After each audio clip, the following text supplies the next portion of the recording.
I want to talk about the unfortunate downside when it comes to giving. When people rush to help, there are also bad actors. And the FBI's website says this: charity fraud schemes seek donations for organizations that do little to no work. Instead, the money goes to the fake charity's creator. While these scams can happen at any time, they are especially prevalent after high profile disasters.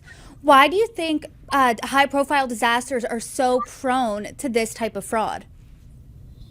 I think the real it goes back to the emotional side of things, and this is where the feel and think really are important because when we're emotionally triggered, we want to take action instantly, right? We have this feeling like I have to do this right away. What you'll see with the fraudulent charities is that many of them are lookalikes. They're not actually legally registered charities; they're fake charities, and so this is where the thinking comes in. Look up the organization. I would also ask any organization that's asking you for money, what is their employee identification number or EIN? It's essentially like a social security number. If they can't articulate that, I would start looking elsewhere. You want to know that you're giving to a legitimate organization. Are there any other tips to protect yourself? Because people always want to help, but I don't want them to fall prey to these types of scams. One of the things that we've built into our website, and this is sort of a hidden secret, but when you find an organization on our site, we also offer the ability to give directly to that organization through what we call our giving basket. That giving basket won't let you give to a fake charity. So it creates a bit of a filter.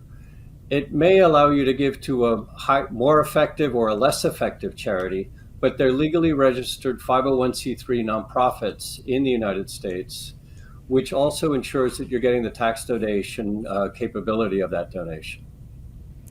I do want to talk a little bit about GoFundMe campaigns and get your thoughts on them because they can obviously raise money for good, but they can also be scams too. And a high profile one I'm thinking of happened in New Jersey a few years ago when a couple was raising money for a homeless veteran, and it turned out that they were all in on it and scammed people out of over $400,000. So, what are your thoughts on GoFundMe's?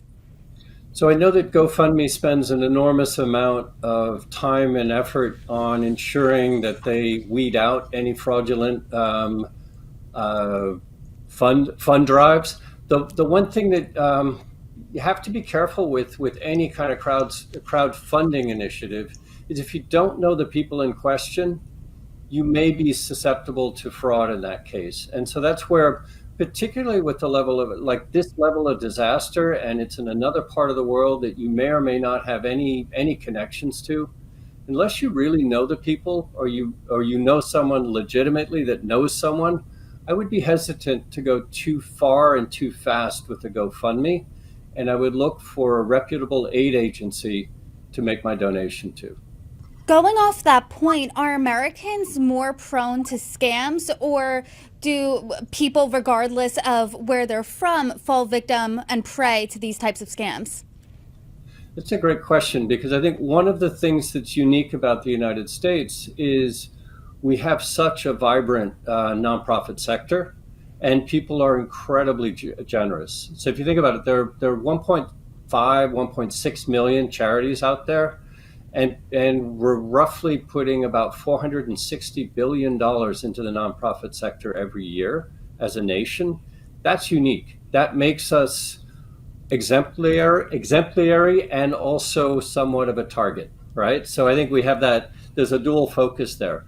I have less data. I don't. I mean, scamming exists anywhere and everywhere, but I think we're a little bit more prone to it, just given how big the sector is and how much people give in this country. We're talking a lot about online giving, but I do want to now talk about robocalls and that type of thing. I'm thinking of the new HBO show Telemarketers, and that really opens the lid on how telemarketing and robocalls are still a thing, a way to scam people, especially those of the elderly population. Do you have any thoughts on whether the medium for fundraising matters? I think the medium for fundraising still happens to be. I mean, it's shifting right now. It's been a lot of it has still been physical mail, but the telemarketing is you got to be careful. And again, this goes back almost to what we were saying before about crowdfunding.